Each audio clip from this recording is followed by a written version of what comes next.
the way I dealt with personal training clients. You do the consultation, find out more about them, what their goals are, what their lifestyle is.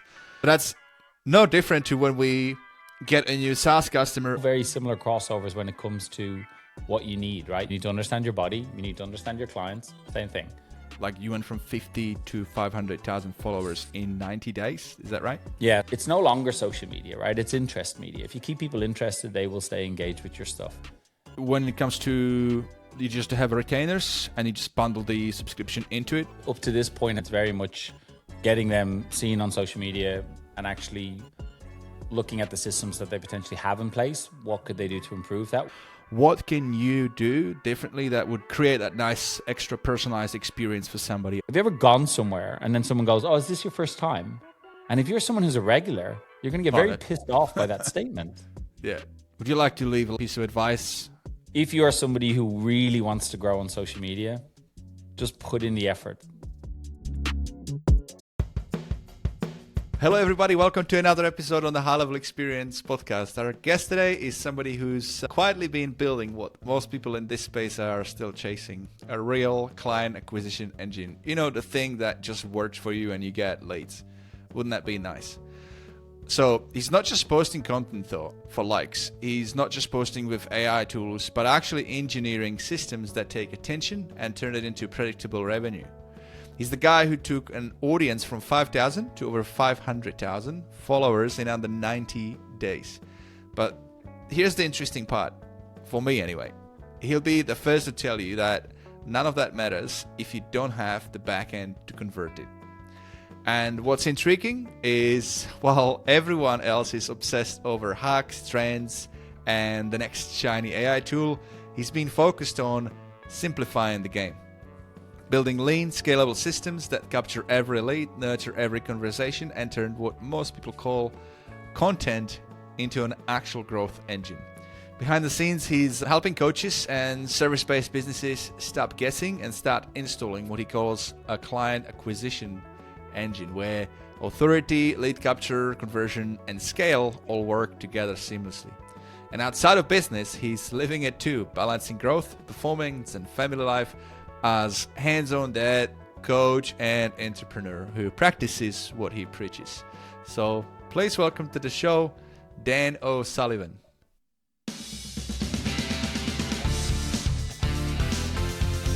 Thanks for having me, Vit. It's I think it's been brewing for quite some time. We have a very similar crossover, and I'm hoping that we can get some golden nuggets out today for whoever's listening. Yeah, absolutely. Yeah, we've been working on it indeed for a while, and crossover it is. Yeah, I mean, just before we started, right, we talked about it. Like, my background is fitness, and I still have it's a big part of my life. Like, living back in Sydney, I was running my fitness business, doing personal training, boot camps, managing gyms, but I don't do that anymore. But you've managed to. Let me put it this way: I don't do that anymore because I've also been very nerdy into marketing, and I transitioned into HighLevel, and I just stopped doing the fitness stuff. I still work out every now and then, but not as a business. But you've managed to combine the two, and it's intriguing. Yeah, for me, I guess we can call it stubbornness or tenacity, but I just love fitness so much. I've come from a very physical upbringing, playing high levels of sport, and it's just something I'm not willing to get rid of. And our particular niche when it comes to fitness is actually helping people as they age. And I call it the forgotten part of the industry, which is when people get to 40 plus, looking at 20-year-olds, 25-year-olds and what they're doing, it's not necessarily the best thing that we should be doing at that age. And in our fitness business, we have clients over 80 still being able to show up each day. And with the rise in things like pickleball and stuff like that, I think it's even more important now that you're prepared for these things. So that's something that we really strive to continue. We call it Ageless Movement for a reason, because we believe that no matter what age you are, you should be still moving. So it's definitely something I'm passionate about. But now, me as an individual, I've always been a tech geek. I've been building websites since 2005. Even as a 12-year-old, I was on when most people weren't on the internet. And it's just been, I look at it as like a computer game. So whenever I'm working with any particular individuals, I love just trying to understand what is it that they need, and then, piecing those puzzles together to obviously either get them their time back or ultimately save the money, as well as making better profits. There's actually a really good, now that I think of it, there's a really good analogy, just going back to thinking the way I dealt with like my one-to-one PT clients, personal training clients, like they come to you, right? You do the consultation, find out more about them, what their goals are, what their lifestyle is. So that's no different to when we get a new SaaS customer or a business for agency services. They all want better their business, better their profit line. In the fitness sense, is to better their fitness, feel better, maybe lose weight and get stronger and all that. So it's an interesting one. And there is that aspect, isn't it? Like the data, and especially if you're kind of nerdy into it like us, when it comes to programming and designing this really brings memories. Yeah, Yeah, I look at it like this. If you're in marketing, if you're in fitness, if you're in real estate, if you're in the building industry, or you're in the SaaS, all very similar crossovers when it comes to what you need, right? You need to understand your market. You need to understand your body. You need to understand your clients. Same thing. You need to look at what do you have in place. So for example, with fitness, what is the tools that you're using? Are you going to a gym? Do you have access to either a coach or something like that? If we look at business, what software are you using? Do you have access to a coach, or what are you using? It's very similar crossover. And so the biggest thing for me, and one of the main reasons why I've put a lot more energy into systems and stuff like that, is because it's easier for me to sell to somebody when they know that they can put that through their business, as an example. Because when we want to really tailor something fitness-wise for somebody, it's a harder sell because it's actually coming from their own personal income. And that's one of the biggest things. I don't want to work more than I have to work. I want to work smarter. And so I've been able to build the systems that we used in our own business so we know it works, and then transfer that into other businesses, and then really start to tailor for those different niches. And that, I think, for us is our biggest skill set. Is we were building apps and building websites long before AI was around, or at least the capabilities of AI now. And where that has pros and cons is I understand it from the level of even just writing the code, versus the cons of it was I spent a shit ton of money doing it. And now for example, in 2023, we spent 7.5 months building an online membership. This was before you could kind of get a white label app or anything like that, right? So actually it was 2022. And we spent 7.5 months, myself and my chief technical officer, who's been with me for 8 years. And we're talking 12-hour days just to build an online membership. The last 4 weeks, I've just been vibe coding a complete fitness app. And it's like the best on the market because I know what's in the market. I've trialed every single platform. And the way I look at it is it's like when you rent a house versus owning a house. And when you rent a house, you have to accept that there's certain things that aren't there. But while if you own the house, then you know that you can install those things. So what I looked at was, okay, this app has this thing that I want, and this app has this thing. And then I just vibe coded an app that basically just has them all, which has been really exciting. But the ironic thing is I can do it. Like I could, even now as we're talking, I could be having it just sitting here on another screen, just compiling together. And then I'm just giving it prompts. And so that's been awesome. Like awesome and heartbreaking. Yeah. Awesome that I'm so happy that I can do it. Heartbreaking and looking back where it took me 7.5 months of 12-hour days and $250,000 to build, that we don't even use it anymore now. I don't even think we have it anymore. We don't pay for the hostage on it. It's just gone into the matrix somewhere. Yeah, it's an interesting time we live in now. The vibe coding is very interesting opportunity, and I've seen some really cool use cases. Back then, when I was in the fitness, as a fitness professional, I used to use Trainerize, which was like a really good app because you could white label it and you could resell basically subscriptions to customers to be able to access the programs that I would create. And then there was, do you know the guy who sells the online coach? He's from Canada. Not him. The other guy from Precision Nutrition. I'm not sure. Like, you'd have to tell me his name. I probably know if you tell me his name, but Jonathan Goodman is the. Oh yeah, that's who I thought you were talking about. He's the Canadian guy. That's the Canadian guy. Yeah, that's the online trainer thing. And then there was the other guy that's the Precision Nutrition, which is a certification course for fitness professionals to be able to educate customers about nutrition without having to be a dietitian. Why I'm saying all this is I'm just wondering what sort of aspects your app handles, just from all a product aspects. perspective. So the way we do things, it should, right? Yeah, the way we do things, I'll try and condense this, but we very much work more one-on-one. We are now actually, we have a school community that we've just launched only like a few months ago, getting people in on a 21-day challenge. And then the goal is to upsell off the back of that because they need more levels of support.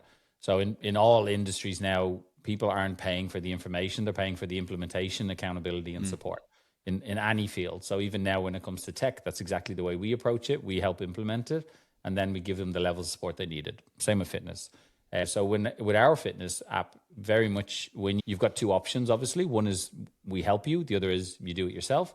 If you come onto the fitness app, there is a course there, which is a full body assessment, versus if a one-on-one client comes on, they do that on screen with a coach. We also have a dietitian as well. So you could book a one-on-one consultation with that person and they will go through a 12-week strategy for you. So we don't just look at you physically, we'll look at what are you consuming? Like, what does your bloods look like? If you want to go and get a genetic test, we'll even look at that. And so we very much want to strategize like the next 12, 18 months, because most of our clients are at that older age where they've tried multiple different styles. They're not really too interested in calorie counting. We want to make it easy for people, right? Or as I call simple, because simple is more easy to attain.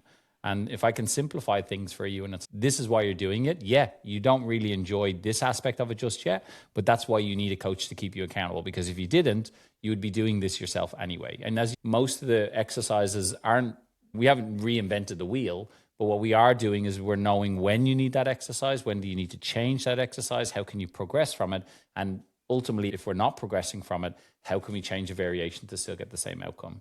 And that's what one-on-one coaching should be. We do use AI in our business and we're very transparent about that. So for example, any kind of check-ins or in-app notifications are obviously AI. But when someone does that check-in, there is a human being that looks at that and will review the videos that you've sent in. We'll give you an audio or video feedback on whatever you want. We also do fortnightly calls with those individuals as well to keep them accountable. So we give, Brilliant. As I always say, I want to give you the right level of human interaction that you need. But ultimately, we are using systems you enjoy watching me because I'm a stay-at-home dad who gets to like spend the day with my kids, drop them to school, collect them to school, and still run 2 to 3 multiple businesses. So that's where I do that because I can be a human being where I need to be a human being, get on a podcast like this. But then I can ultimately, as soon as it's finished, okay, check in with the team. Where are we going with certain things? All right, check in with my AI agents. Are they collating the data that we need?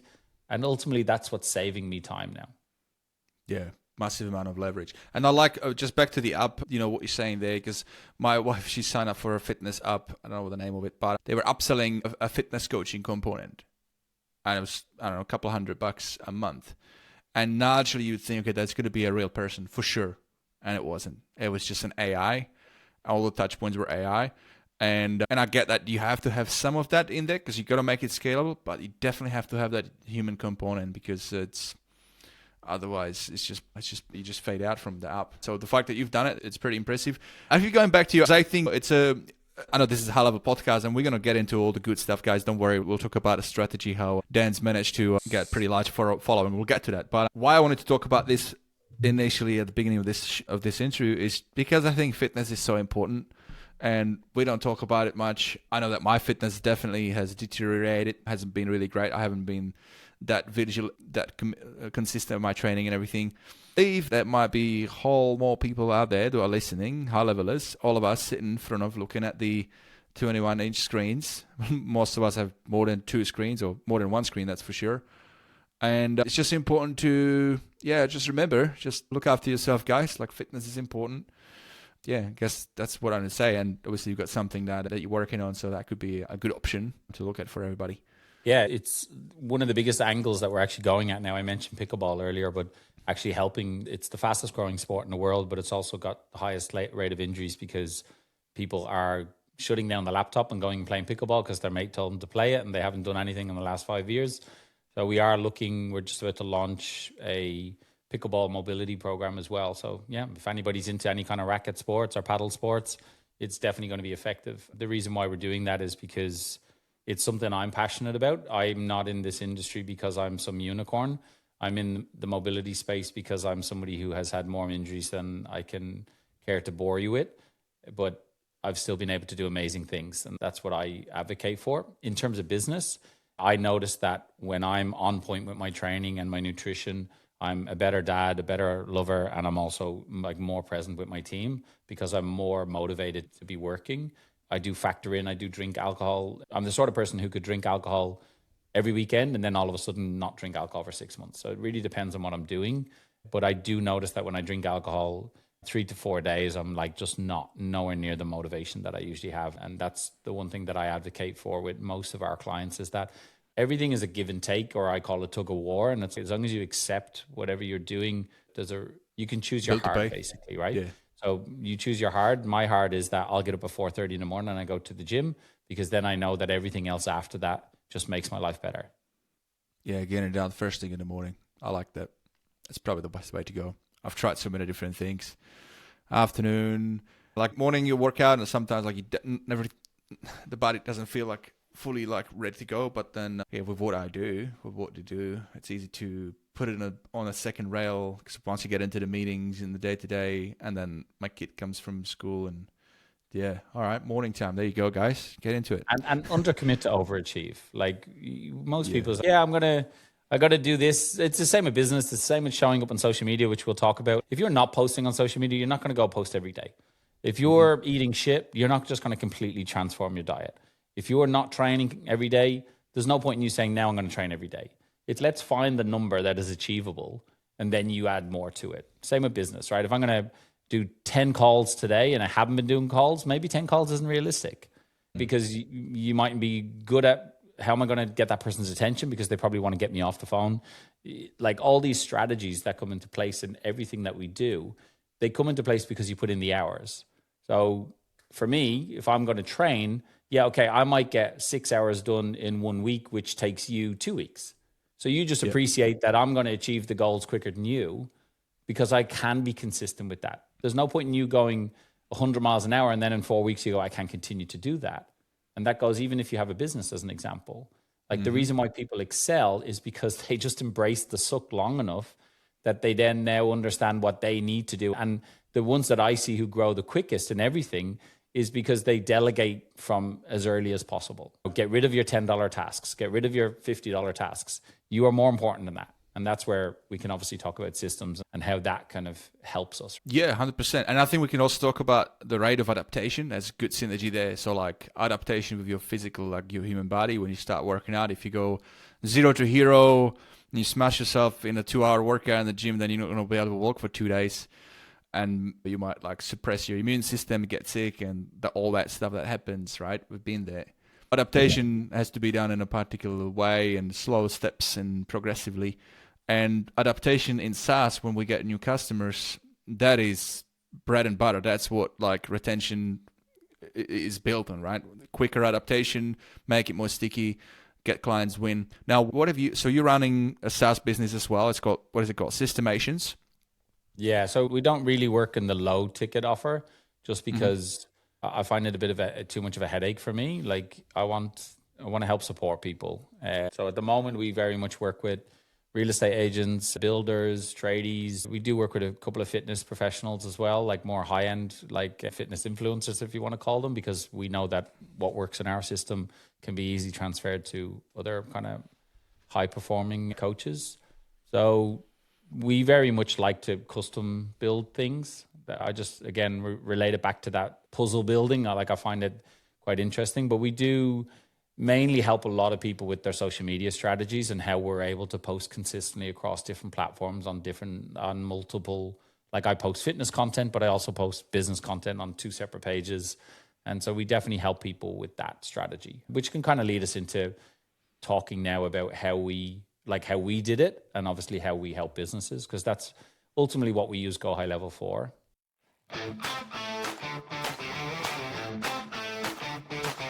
You may not realize this, but for the last 2 years, I've had a secret weapon that has made running my business inside of HighLevel so much easier. You see, there is so much that HighLevel can do, which is amazing, but it's a lot of work to stay up to date with it. And even more so if my customers are asking me questions about it. And this is why I'm excited to announce that our show is officially part of the HLTT Creator Network. This is HighLevel Pro Tools, an organization that I've been using to run support for my customers, as well as give me a ton of awesome, epic add-ons that make running, launching, and differentiating my SaaS inside of HighLevel so much easier. And now that they're an official sponsor of the show, they've done something pretty bloody awesome.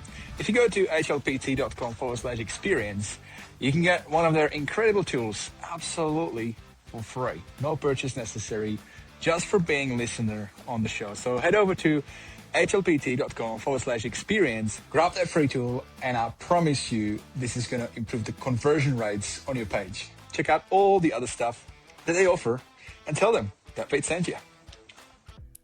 You know what's wild? There's a smarter way to grow your agency and help more local businesses without adding more stress. That's what HighLevel does. It's your all-in-one sales, marketing, automation, and AI system. No more duct taping tools together or paying for 20 different subscriptions that barely talk to each other. I've been using it for 5 years with my own white-level version, Stand Out from the Pack, helping Aussie businesses like Dimitri, a Canberra electrician, who now runs his jobs, quotes, calls, and follow-ups with our built-in AI employee. If you're an agency, HighLevel lets you do exactly that. Support your clients in new ways while building stable, recurring revenue every month.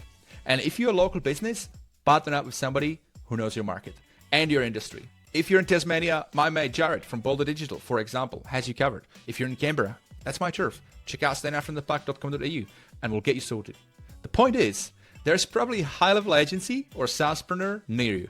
We're seasoned marketers, tech-savvy super nerds who love helping local businesses grow. We're global, we're connected, we're high-levelers. Now, I've got something really special for you guys.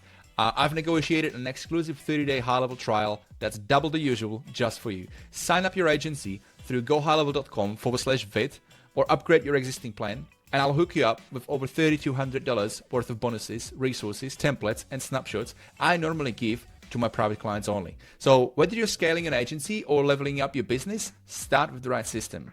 gohighlevel.com/vid or team up with your local SaaSpreneur and let's make business simple again. One platform, one login, no duct tape, just results. Yeah, let's dive into that. I know you had a presentation yesterday at Jared's HighLevel community. I wasn't there, so if we can do something of that nature, that would be great. I know from the info, like when you booked, the results are impressive. Like you went from 50 to 500,000 followers in 90 days. Is that right? Yeah, so I'll go into that. Do you want me to dive into that and give people, because that's usually the call to action that gets people cropping their ears and getting understanding of it.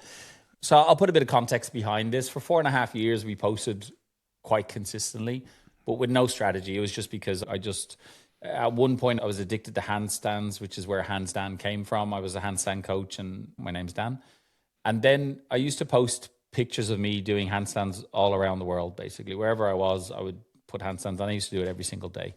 And then I started to realize that people were working with me to work on handstands.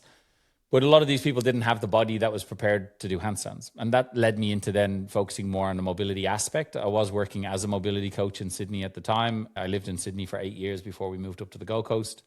And it very much made me aware of what people could and could not do in their body. Because I was doing it in person, I was doing it on a large scale, especially teaching in groups and doing seminars. So I was able to replicate that in the online space. And obviously that attracted a lot of people because I've yet to find someone who has never had a pain in their body. And especially as we age, most people have chronic issues or at least have niggles that they're just putting off.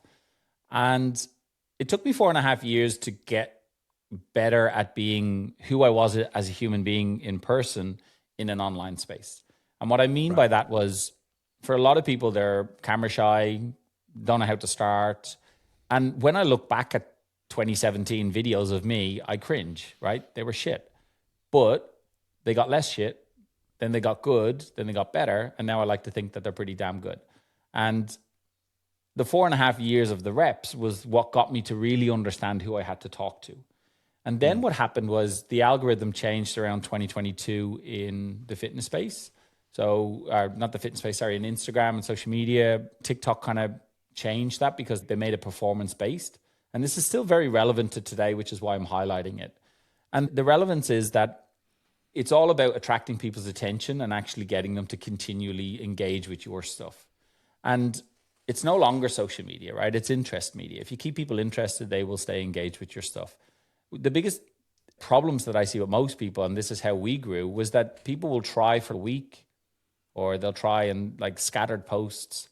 And then they go, it's not working for me, so I just give up. Or, God forbid, they start putting money behind ads and they're just pissing money away because they don't know who they're talking to. They don't know how. People aren't even engaging in their posts because they're not putting anything out there. How can you expect ads to then be formed? Because ads is an amplification of something that's already working.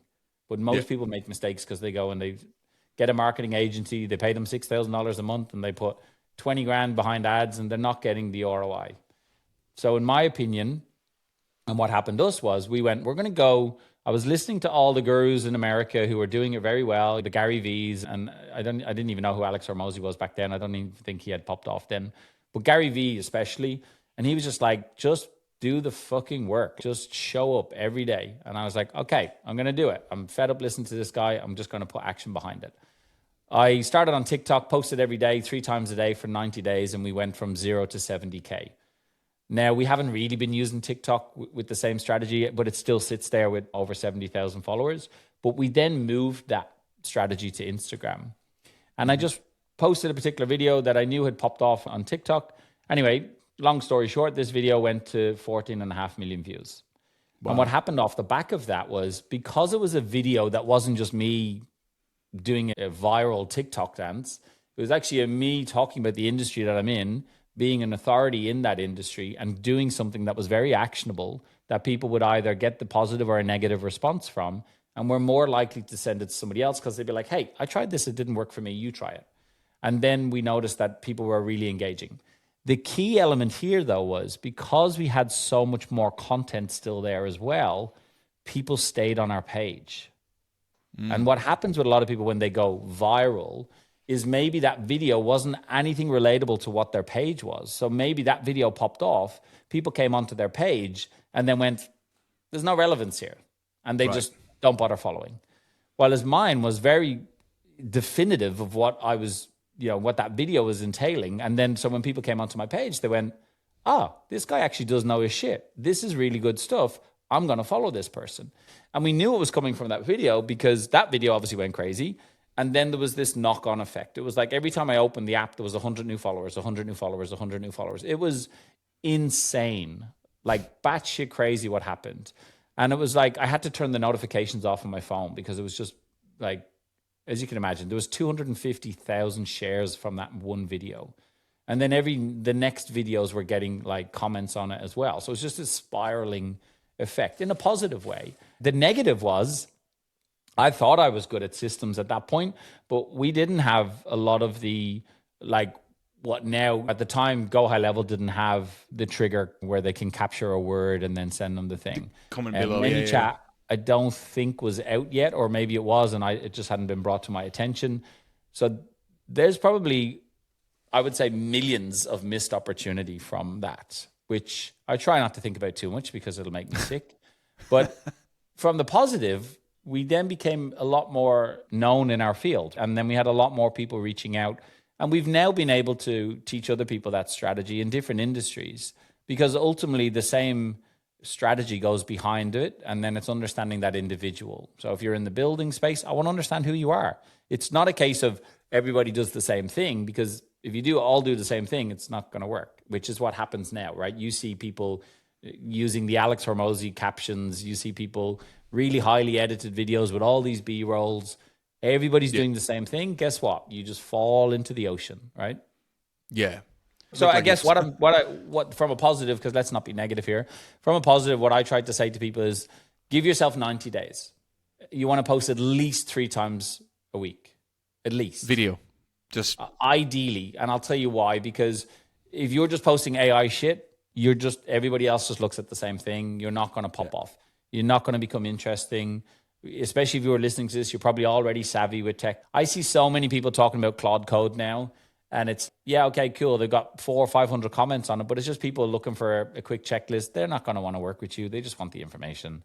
So I do think there's room for you putting in the effort. Like, again, you look at Alex Hormozi, he doesn't use AI-generated videos. You look at Gary Vee, doesn't use AI-generated videos. Dan Martell is another good example. That's why I refuse to use AI videos. I get there's people listening to this who probably are using AI videos and potentially getting good return on that. Awesome. There's always exceptions to the rule, but I still believe the people that I work with generally work with me for a few different reasons. One is, hey, I like what you're about, and I love that you spend a lot of time with your kids, and I want to understand how I can do that with my business. Another could be that it's I'm seeing you traveling the world, and you have these businesses. How did you do it? What systems are you putting in place for that? They're doing that because that's what I'm putting out there. I'm putting out there at times that I am down the beach at 4:00 with my kids sitting on a beach. Why? Because then they see that I'm a human being. As if I was just posting AI shit all the time, they'd just be like, all right, cool. That's great information, but you don't necessarily. Hard to resonate. It's hard to Exactly. resonate. Yeah. So use it. I'll tell you where I am using it, and then we can move on from this. But like, I am using it in terms of research. I am using it and seeing what's out there in the market. I do use an open claw to do a lot of the stuff that I shouldn't be doing. I do use Go HighLevel for posting across multiple platforms and that sort of stuff.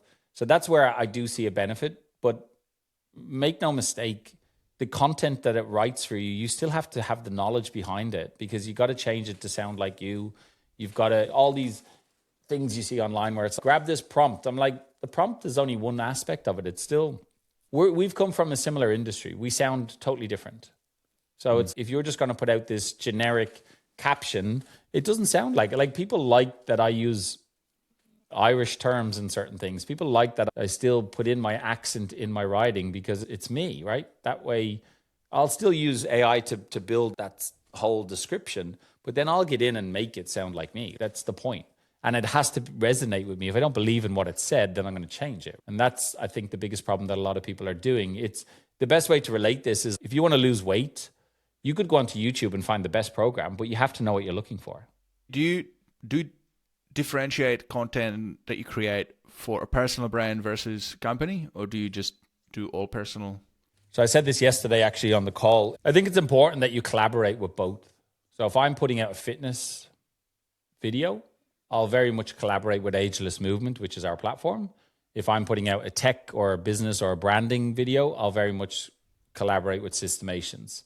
So that way it's very definitive what they're different, number one. But number two is people are constantly seeing that name. And so I still think it's important. I don't necessarily put a lot of, I probably should, if I'm being honest. Sarah Cordner does it very well, where she does put a lot of Techmatic stuff out there. And that works really well, because then it's very evident that's her brand, but it's also separate.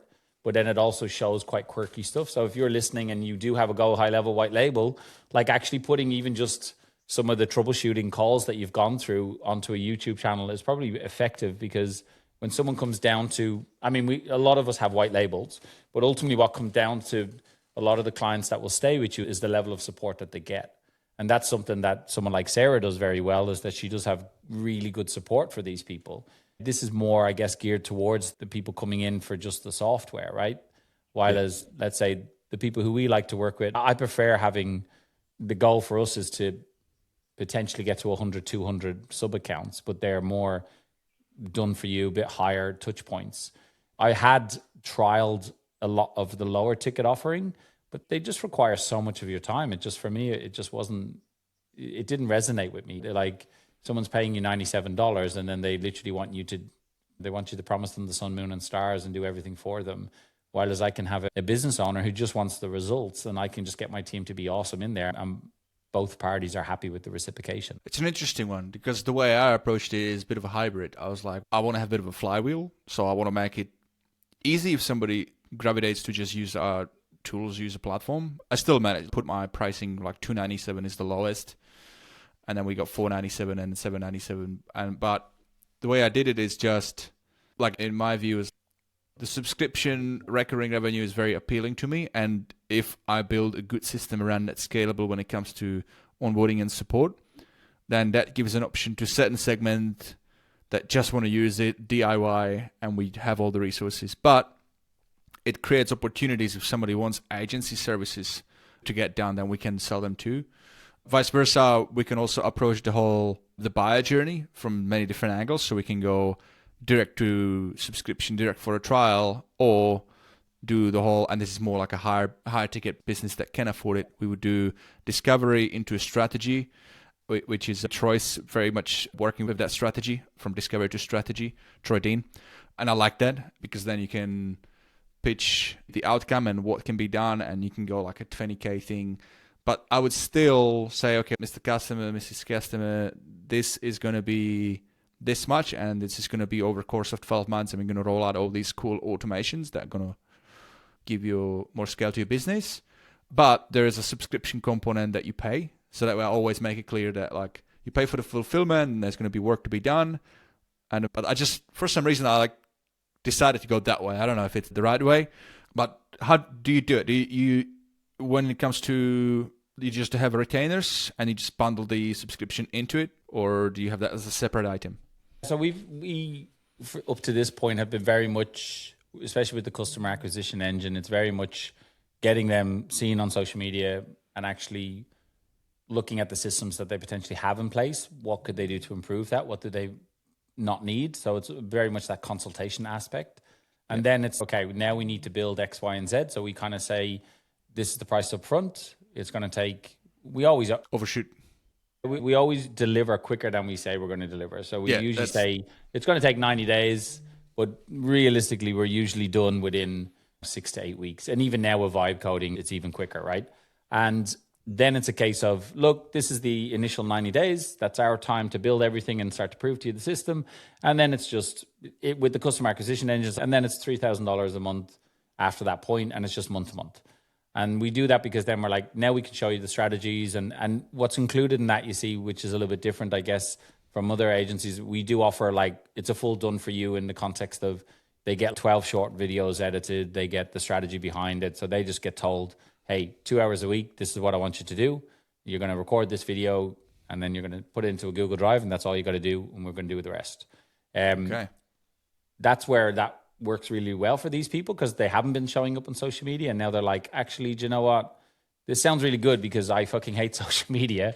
So you're telling me I just have to do this thing and then that's it. And you do everything else. So that's one aspect. But what we have now started to, I was talking to Kel Holiday about this, just around like what you were saying there, move up from 97, get up to 297 or 397 and offer just that next level of support. And you'll probably get better clients in there for that. And then that's something that can be scalable. And for that price point, you might have 297, 497, 797, like you're saying. But the 797 might get them an AI agents and all that kind of stuff. So that's something we've now started to just wrap our head around, because we have been doing very much custom builds up to this point. But I see the benefit of, like you're saying there, if I can just make the right product and we've built 80% of it, then we can just add on that extra 20% for the different person who signed up. And we just give them the right level of support that they never want to leave. And they might need development at the start, but ultimately they understand the retainer is this just moving forward. And maybe there is a 12-month commitment. I don't know what some people do. For me, from the fitness industry as an example, we used to have a membership that when you joined, you had to sign up for 6 months. What we noticed was about a week or two after the 6 months, we had high cancellation rates, because people had put that date as their date of change. When we took that away, then what we did is we prepped the team, which was, you have 6 months to show these people that it's longer than 6 months that's needed. And in the fitness industry, it's for life, right?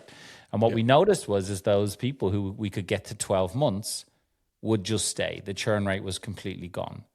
And that's something that I've now brought into the business aspect, where it's, if you're just good at what you do, and you're not locking them into something, then there's no doubt from them. They're like, oh, this is great. If it doesn't work, I can just leave. Yeah. So then it's on you to be confident enough in what you're giving them that they go, why would I leave? You've promised these things and it's worked. Where it hasn't worked in the fitness industry for us is that we've got them the results. And you got someone who's come in with a back pain. They're like, the back pain's gone. I'm happy. I'm going to. You haven't conditioned them for the next set of results, or like that there's always more for performance and So that's where I don't like to lock people into things, but I do believe that 90 days for social media, 90 days for changing your body is a realistic time frame. So that's where I say the initial commitment is this. And then after that, it's just month to month. It's on the word initial. Yeah, exactly. And then the other thing I do as well, which is quite effective, is I show them phases. So if I say to you, like, hey, look, you don't have a website, you don't have this, and you're not doing this, I don't want to say to you, hey, look, why don't we just build all that? It's going to be 60K. Why don't I say to them, hey, look, this is phase one. This is realistically what you need right now. Yeah, like over the next 12 months, we envisage that this is potentially where you want to be. but these are the next steps after that. But why don't we do this and then show you the proofs in the pudding here and get you some return on this? Then it's going to become a no-brainer. And that's worked really effective for us. You just reminded me, somebody who does it really well, like a roadmap with his coaching program, is Taki Moore with his black belt. So he has this roadmap, and he would ask you, what's your current monthly revenue? And so if you haven't reached 10K, these are the things that you need to have in place. These different strategies, these fundamental pieces in your business when it comes to sales and marketing and what you sell and packaging and all that. Then if you go 50K, then these are the things. And then further and further, there's other and more things. But the main point with that, he says, look at this roadmap. You might see all this other stuff that is up the top that the guys that are making 100K a month should have in place. But the point of that is you shouldn't, because if you're striving there, you haven't even done the basics, fundamentals. You can't build from it. It's like building a house. If you haven't poured a slab of concrete for your foundation, stop thinking about building a roof. Like, you're not there yet. So and I really like that. I just remember that because I haven't seen it in a while. I think it was like 3 or 4 years ago when I was part of his program for a period of time. And I really like it, and just makes me think that actually is, because I don't have that visually structured like that, but yeah, there you go. I'm just thinking that this is something I'm going to implement because it is so important. I talk about it with my customers, but I don't have a resource that can visually educate them about that. He's got it very well structured. I actually bought his clients program back in October to see what it was about, and it's very well done. His clients program, for anybody listening, is like for anybody who is under 10K in a business, and the goal is ultimately to get you to 10K. And then that feeds you into black belt. And where black belt is very clever is you get a belt when you join black belt. You get like a white belt. And then every time you up your monthly revenue for 3 consistent months, you get the color of the belt based on the decimal or whatever it is. So if it's 10K, or let's say it's 20K a month, you get a belt. If you get to 30K a month, then you get a different color belt. You get to 50K a month, you get a different color belt. And to be the black belt, you've got to get, I think it's $83,000, which would make you $1 million coach. So he's known for being the $1 million coach. And then the idea is, then you do that consistently, then you get potentially the invite into the boardroom, which I know some listeners here are part of it. I know a few of them in the Go High Level space that are in there. So it's very clever because it's very, as you say, it's a roadmap. It's very understanding. And I know some people in all 3 of the levels and they love it, right? Like, he's got the right level of touch points. For anybody listening, it's a really good example of that it doesn't always have to be you with the clients as well. And that was a big thing that I've shifted in the last 2 years, is just trusting that you can have amazing support in your team that can actually talk face to face with these people too. And they will be very happy with what they're getting. I always thought it had to be me, like in the first 2 years of business. And then I realized actually people, they don't really care in the nice way possible. Yeah, okay, they definitely want some touch points from you, but the reality is they just want the outcome. Yeah. As long as somebody can speak decent English and can resonate and all that. Yeah, for sure. Yeah. And then the main point of all this, with why I like the roadmap that Taki has, is you're breaking it down into something that's actually more realistic. It just makes it realistic. It's gamified as well. That's like motivating, because I mean, I certainly get motivated by, I want to be the next belt, or I want to reach this next thing. And then you hang in it. And then I think what he also does, he puts you in a group with the people who are in that belt. So you hang around with people on your level. But then you're all hanging out together, you're helping each other out, but then you all aspire to be like the guys that are at the next level. So yeah, and because he provides you lots of practical strategies, like actually he's really good at how he teaches that. So that's kind of his signature thing. What's really clever is a lot of the things that he now does webinars on, created by people who've come through his program, which I find very clever. So for example, James Kemp was a big lover of creating like offer docs, and that is now James Kemp, I just interviewed him this week, so he's the previous episode, guys. Just go and listen. As we planned this, but we didn't. But he was a big like creator of the offer doc and getting away from sales calls. And I've noticed now that Taki's very clever at, when he sees good ideas coming through his program, he's able to talk about them as well. And that's, I think that's very clever, especially in a social media aspect, because people are like, oh, this guy knows a lot. It's like Brian Mark was like one of the big people who used to do a lot of the sell through DMs, like sales through DMs. And then Dan Martell kind of popularized it. But again, both of them came through Taki's program. And then Taki obviously started to use that a lot and using that in his program. So it's very clever. Yeah, sell by chat. That's what he calls it. Sell by chat. Yeah, sell by chat. But that originally was a big thing that Brian Mark would do. For anybody who doesn't know who Brian Mark is, he's like a business coach for fitness professionals. And he's been in Taki's program for many years. I don't think he's in it anymore now. But yeah, again, I'm not saying like Taki's amazing at what he does, and he's even more clever at getting these pieces of information and using them in his own coaching, which is what we all do, right? We didn't invent the wheel. I have a conversation with you. Okay, what are you doing in this space? Oh, that's a great idea. Like even now we've said about gamification. Oh, fuck, I forgot we weren't doing that. Let's get that back in. We do it in our fitness. We do it in our fitness app. We have a leaderboard. So then you get to unlock things, and then it shows you where you are and where you're rated as a male or female, as a particular age. And again, that just becomes addictive. You're like, oh, I'm only a level 2 at a squat. I want to get to a level 5. That's another reason why they might continue on the program, because they get to see themselves bumping up the leaderboard. And having a goal that's like achievable, a goal that's realistic. I remember I used to take my clients. We're moving overseas at the point of making this interview, recording this interview. We're still here in Australia. And I was just going through my stuff in my garage, and I got like big box of all my fitness equipment. And I found those, what do you call it? And not bandanas, but like a tennis thing you wear. Like a headband. Yeah, like a headband from Tough Mudder. And I got 1, 2, I think I done it 4 times. So when I was a personal trainer, I had a bunch of members that I would train out in the park as a boot camp group, and then had a couple of one-to-one clients. And after a while, I was just getting a little bit bored with working on their own individual goals. Let's just also do something like let's bring them all together like a community. And that's Tough Mudder it's just going to start it out back in 2011. I was like, this is cool. So yeah, every year I would then just reach out to my clients and say, hey, whatever we're working on is cool, but let's do something fun towards November, and let's all go to do a Tough Mudder. And it just added that, because I enjoyed training clients who were like I had this boxer, like guy, actually Irish guy, and he was a competitive boxer, and so we did a lot of strength conditioning. I really liked it. And then I just trained general pop and office workers, and that's not the same, because they don't push themselves as hard. And I just kind of wanted to like, how do I train everybody if they were an athlete? And Tough Mudder was that, because look, this is general public kind of an event. It's 20K. It's a lot of obstacles. I hate running. If it was just a marathon, you wouldn't see me there. But the fact that you had to crawl through the mud, get on a water slide and fly through fire and run through the finish line and just get electrocuted and like all this stuff, this is cool. And from a fitness perspective, when it comes to flexibility, endurance, strength, coordination, like it just taps into everything. So this is really cool all-round event. And that was the goal. And it was achievable, just broken it down. And I was just trying to think, how did I segue from what we talked about? I guess, goal, right? Just whatever you do, like just... I think what a lot of people, they need, like human beings, I always say this, you can be a shepherd and you have to guide the sheep. And when you have people that can be clients, that can be prospects, like you have to guide them to where, don't just assume they know where they're going. And where Taki's works really is because obviously the black belts, you'll see other people do like discs and stuff. They get like trophies or plaques when they've achieved a particular milestone.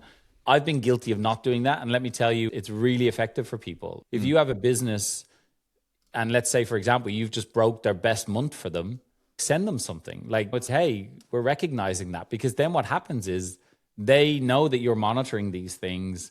They obviously know that you're part of the team, and they realize that they're not just another number. Like you're actually, that I think that's the biggest thing. In any of the coaching groups that I've been in, the ones that I get the shits with is where I feel like I'm just another number. But actually, just some touch points can just be the difference of, oh, wow, okay, they didn't have to do that, but they did. You know what I mean? Yeah. And that's where those things are really effective. So number one is giving them actual goals. Hey, in 90 days, we want to try to be at this point. But for us to be at that point, you need to do X, Y, and Z, and we need to do A, B, and C. And then we can kind of collaborate together and we'll achieve that. And then it's like, when you get to that point, what is the next thing? Give them, don't, even when we say, and then we just go month to month, but we still want to have actionable so that they know it's working. And more so that you're putting things in their head that they're expecting. There's nothing worse than somebody talking to another person in a similar industry and then go, oh no, they haven't been doing any of that. You could be doing an amazing job for them, but just because you're not sending them a Loom video every 2 weeks or sending them their stats at the end of the month, that could be the reason why they're going like, oh, maybe we'll just move, because they haven't been doing that. And this next place are promising us the sun, moon, and stars are going to do that. That's where I just say to people, give them your time.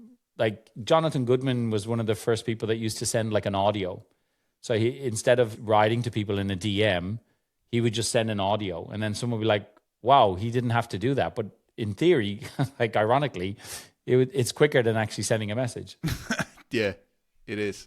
Yeah. And that's, again, just that extra little bit of personal stuff. So what we do is, I said this yesterday on the call, is I don't use an AI bot for chat because, again, that's just my own preference. I just believe that people love human beings. I do use a bot for other things if they just want an actionable and they want an answer now.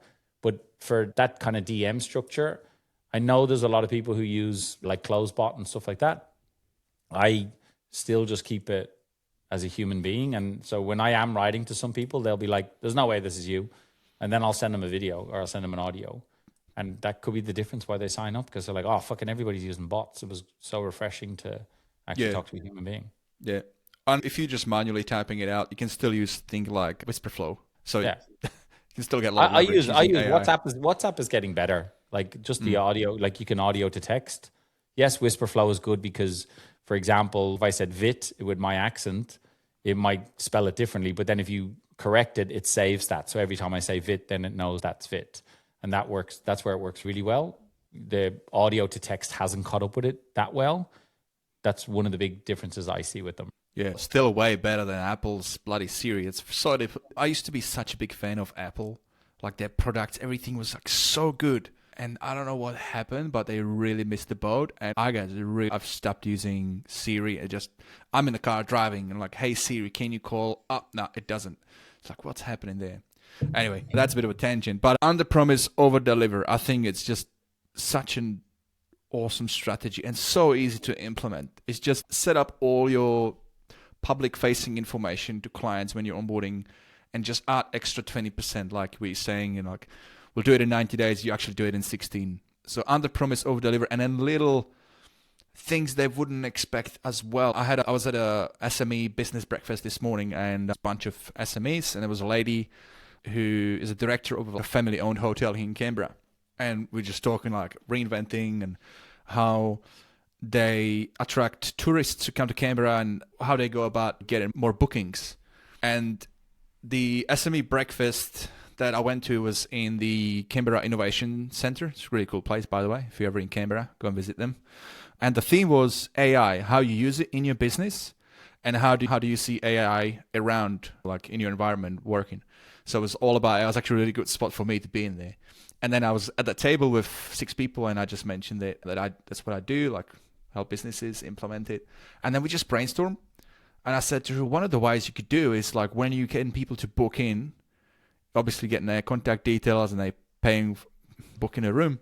If they're a tourist, what if you ask them if they've ever been to Canberra and what they're planning to do in Canberra, and then just run it through a bit of an AI thing that would then create a personalized, almost like a concierge style, but like a personalized email saying, hey, Dan, looking forward to host you at our hotel. Hey, by the way, so that you're coming here for the first time to Canberra, here is a couple of general like good landmarks to visit, but also you mentioned this and that. Here's a good little pub that you might want to visit.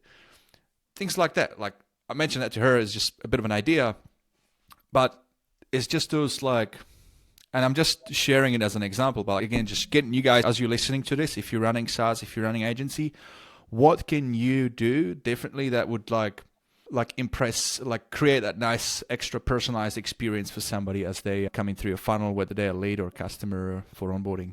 Just on that, I'm part of Business Blueprint. And so every 90 days I go to, that's with Dale Beaumont. Yes. And every 90 days I go down to Sydney and we spend a few days there and different speakers are on the stage. I think hopefully I'll be on the stage this year. We've just been in talks with that, which would be cool. But there's a guy called Peter Merritt, who is an English guy who basically worked in the hotel industry. The reason why I'm bringing this up is because his thing is all about that kind of attention to detail. And he used to be the head of this manor. So it was like a hotel, but it was like an old English countryside. Yeah, manor is probably the best term that I could use that you could envisage what it is. But but it's Nice. essentially a big hotel. And one of the biggest things that they were known for was personalization. And let's say your granny and granddad arrive there and they've been going there every year for 5 years.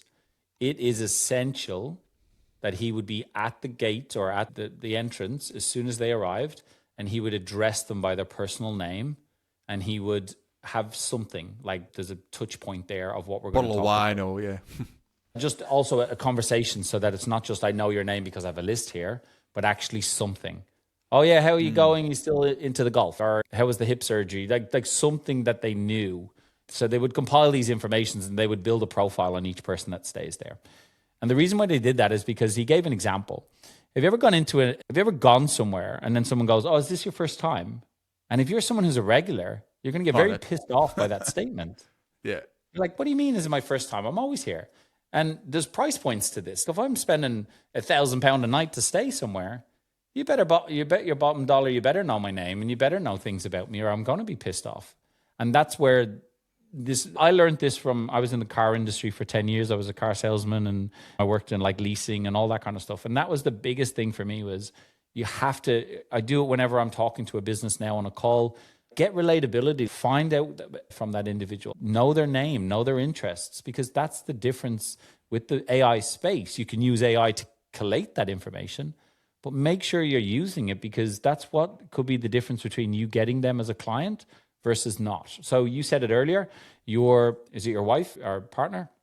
My wife has joined a fitness program, and the disappointment now of just going for that extra bit, but it's not actually VIP, it's just an automated thing, versus she might have gone to that thing, maybe it is mostly automated, but just the fact that she gets a call every 2 weeks or she gets an audio sent to her once a week is the difference of her going, okay, cool, I feel like more at ease. And the reason why I highlight that is because accountability is still the most like effective thing for a coaching program, whether that's in business, whether that's in fitness. That is what people are paying you for. If you can implement it and then keep me accountable, that's what people are paying for. Now, here's the thing. If I know that I've got a call on a Monday morning with an AI bot to check in with me and see what I've done, there's no emotion to that for me to be like, oh shit, I better get this thing done. Because if I'm talking to Vit next Monday at 9:00 and he's expecting me to have these 3 tasks done, guess what? I'm going to have them done. And so I still believe that you can use AI to your advantage, but be a human being where you need to be a human being. Stop punning it off, because the people who found that right level of both are the ones that are really going to excel, because people are now very fatigued by AI. I don't care what anybody says. I see it in social media. If I come across even an advert that's an AI like person, I still just scroll away. Like maybe that's just a resistance and it's going to change eventually. But I still believe where possible, be a human being. Like it's not about just not doing any work. Like we're here to still work. We're passionate about it. But I'll give you an example. Like with builders, I say to them, let's build the systems for the things that you don't like to do. So then you can go on site and be a human being where you want to be. Like you want to go and talk to the people. And a lot of people, it was interesting. I did a talk at a builders event last month. And that was one of the most successful builders in the room was actually saying, no, I still go on site and meet the people. I still give them that personal stuff. And then I have a team of people and I have systems in place to do everything else. But then I can still get on site and talk to those people. And that's the thing that they always give me feedback on. They said, we've talked to builders in the past. You see the builder in the first meeting and then you don't see him again. A lot of people don't like that. If I was building a house and I paid for the architect and now I want to, that would be pretty cool. If I was meeting with the architect and the builder and there was some follow-up meetings, definitely that would feel like a lot more. Yeah, and I appreciate that you're given the final touches and you have your laborers and you have your skilled people. Cool. The fact that, I got to see you, it just makes you feel more at ease. It does. Yeah. And that's why for anybody listening, it's even more important to have systems in place, because then if I want to close this laptop down now and then go and meet somebody, I can do that. That's the beauty of it. And there is sometimes I've got a 3 and a 6-year-old, so my life is very busy in that context. So from 2:30 and I go and collect my kids, there is times where I have to get back on the laptop at 8:30 at night, but it's my choice. That's the key thing here. I could be the person who pays for a childminder and go and collect my kids, and then I could work now and then switch off. But It was about maybe 2 months ago.